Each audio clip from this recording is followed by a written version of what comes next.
Jungle.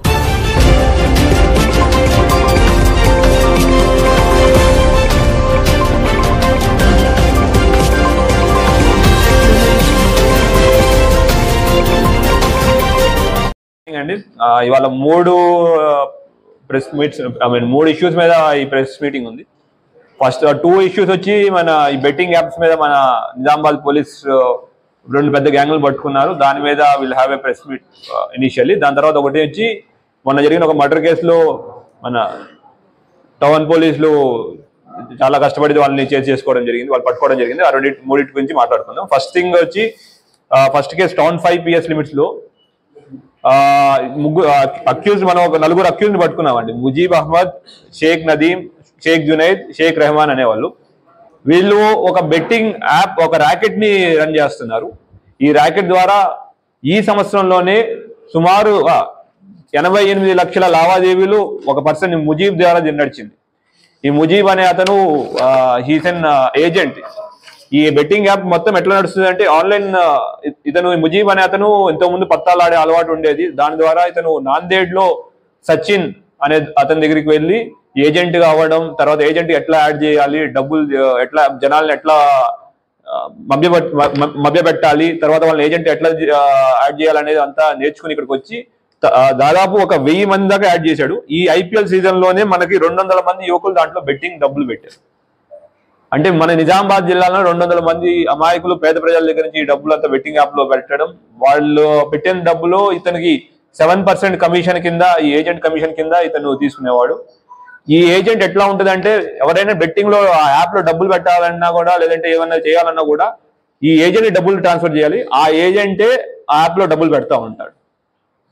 And గెలిచి ఈ డబ్బులన్నీ కూడా వేరే మెథడ్స్ లో ఈ సచిన్ అనే ధర్మాబాద్ లో ఉన్న అసలు మెయిన్ మాస్టర్ కంట్రోలర్ ఎవరున్నారో అతనికి వేరియస్ మెథడ్స్ లో పంపించేవాడు.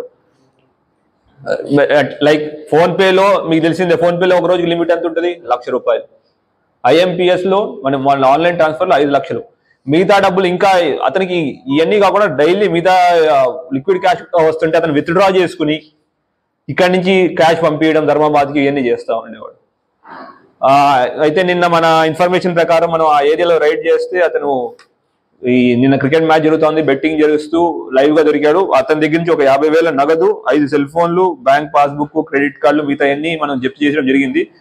తన కన్ఫెషన్ లో different apps, all panel exchange అని, 11x గేమ్ అని, గెట్ బెట్స్ 5673 అని, పరీ మ్యాచ్ అని, వెల్ బెట్ అని, VIP 777 అని, ఇట్లా తర్వాత APP భారత్ మట్కా అని, ఇట్లా డిఫరెంట్ వెబ్సైట్స్ ద్వారా యాప్ బెట్టింగ్ నడిపించేవాడని చెప్పాడు. అండ్ ఎవరి దగ్గర నుంచి డబ్బులు ఎట్లా తీసుకునేవాడు అవన్నీ కూడా మనకి ఫైనాన్షియల్ ఇన్వెస్టిగేషన్ లో క్లియర్ గా దాని ఫోన్ ట్రాన్సాక్షన్స్ లో కానీ, బ్యాంక్ ట్రాన్సాక్షన్ లో కానీ కనపడ్డాయి.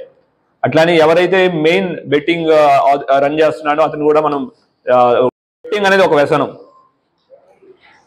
సప్త వ్యసనాల్లో అదొక వ్యసనం. ఈ బెట్టింగ్ వ్యసనం అయిపోయిన తర్వాత జనాలకి డబ్బులు కావాల్సి వస్తుంది, ఉన్న డబ్బులన్నీ అయిపోయినాయి.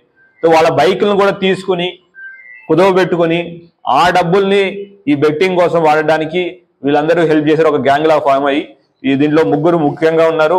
గట్టడి గౌతమ్, దయాల్ సునీల్, తర్వాత జూజు రంజిత్ అని. వీళ్ళ మోడస్ ఆపరండి ఇదే అండి. ఎవరైతే లోకల్లో క్రికెట్ మ్యాచ్ ఆడుతూ ఉంటారో ఆర్మూర్లో వాళ్ళని పిలిచి వాళ్ళతో మాట్లాడి, అరే క్రికెట్ మ్యాచ్ ఆడుతున్నావు, నీ క్రికెట్ మీద నాలెడ్జ్ ఉంటుంది, దా బెట్టింగ్ పెడదు కానీ డబ్బులు డబ్బులు సంపాదించవచ్చు, ఈజీగా నువ్వు మళ్ళీ డబ్బులు సంపాదించవచ్చు అని వాళ్ళకి వ్యసనం, అంటే వాళ్ళకి ఒక అట్లాగా లొంగ తీసుకుని వాళ్ళని బెట్టింగ్ కూపిలోకి లాగి, వాళ్ళకి ఒకవేళ డబ్బులు అన్నీ అయిపోయినా సరే, నీ దగ్గర బ్యాంకులో డబ్బులు అయిపోయినా పర్లేదు రా, నీ బైక్ ఉందా, లేదంటే ఇంట్లో ఏమైనా సామాన్లు ఉన్నాయా, అవి కూడా వాళ్ళు ఫైనాన్స్ గా తీసుకుని ఈ బెట్టింగ్ లో వాళ్ళని దాంట్లో బంధించేశారు. సో నిన్న మన ఇన్ఫర్మేషన్ ప్రకారం, పక్కా ఇన్ఫర్మేషన్ ప్రకారం వెళ్తే మన ACP ఆర్మూర్ గారు, తర్వాత మన task force ACP additional DCP గారు అయిన శ్రీనివాస్ గారు, వాళ్ళిద్దరి యొక్క మొత్తం ఇన్ఫర్మేషన్ తో లోకల్ పోలీసులు సత్యనారాయణ, ఇన్స్పెక్టర్ సత్యనారాయణ, తర్వాత అంజయ్య టాస్క్ ఫోర్స్ ఇన్స్పెక్టర్, తర్వాత SI మహేష్, ఆర్మూరు PS లో ఉన్న అందరూ జవాన్లు అందరూ కష్టపడి దీనిలో వీళ్ళందరినీ పట్టుకోవడం జరిగింది.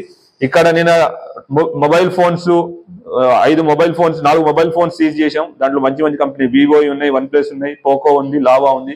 అట్లానే 34 వెహికల్స్, 34 2 వీలర్స్ ఈ బెట్టింగ్ కోసం వీళ్ళందరూ కుదవ పెట్టిన 34 2 వీలర్స్ ని కూడా ఈ సునీల్ దగ్గర నుంచి మేము సీజ్ చేయడం జరిగింది. సో వీళ్ళ ఈ 2 ఆపరేషన్స్ చాలా కష్టపడి చేశారు. ఒకటేమో నిజామాబాద్ టౌన్ 5 PS లిమిట్స్ లో ఉన్న ఎస్ఐ గారు, తర్వాత ఎస్ఐ గంగాధర్, సిఐ సురేష్, తర్వాత మిగతా అందరూ శ్రీనివాస్, సిఐ శ్రీనివాస్, తర్వాత ఏసీపీ వెంకటరెడ్డి గారి ఆధ్వర్యంలో లోకల్ పోలీసులు అంతా కష్టపడి దాంట్లో పట్టుకున్నారు. దీంట్లో ఆర్మూర్ పోలీసులు అందరూ కష్టపడి పట్టుకున్నారు. వాళ్ళందరికీ మేము అభినందిస్తున్నాం. కానీ దీని ద్వారా ఈ మీడియా మిత్రుల ద్వారా ఒక విజ్ఞప్తి ఇవ్వాలనుకున్నాం అందరికీ. తెలంగాణలో మన తెలంగాణ గేమింగ్ యాక్ట్ ప్రకారం ఆన్లైన్ కానీ ఆఫ్లైన్ కానీ ఎటువంటి రకమైన బెట్టింగ్ కానీ ఇక్కడ పర్మిషన్ లేదు. ఈ 2 నిషేధం.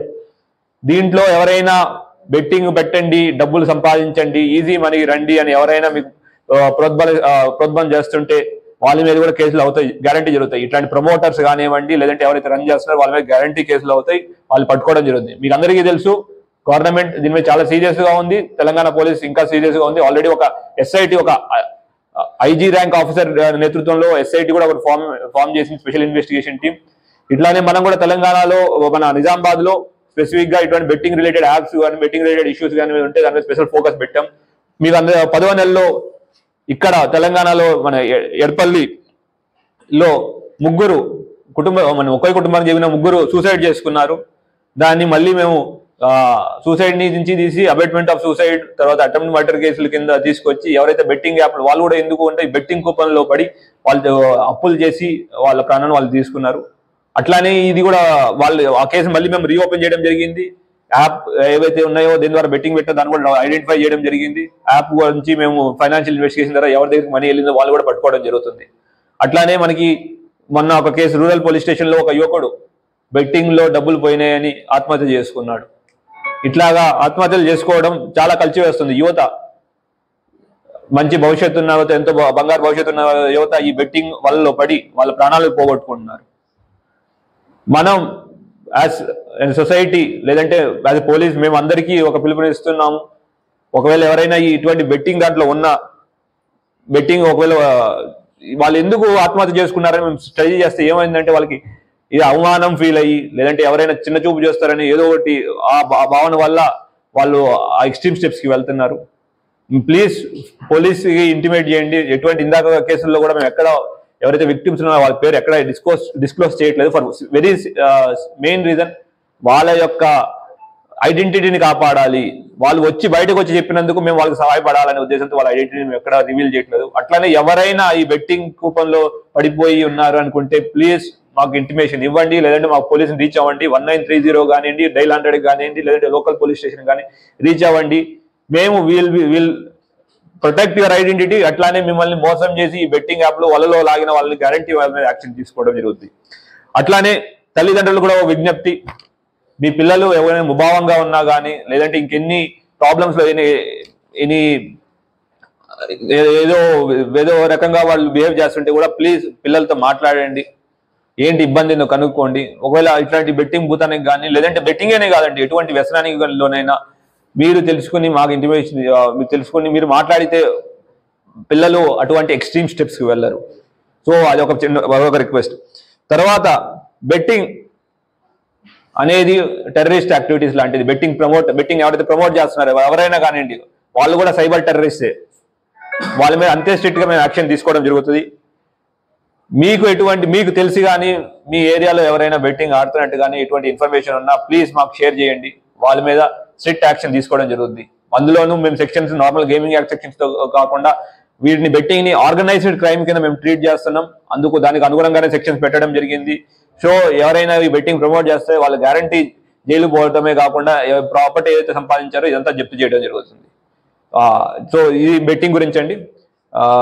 దీని బెట్టింగ్ గురించి ఎన్ని క్వశ్చన్స్ ఉన్నాయి? Otherwise will go for this murder case.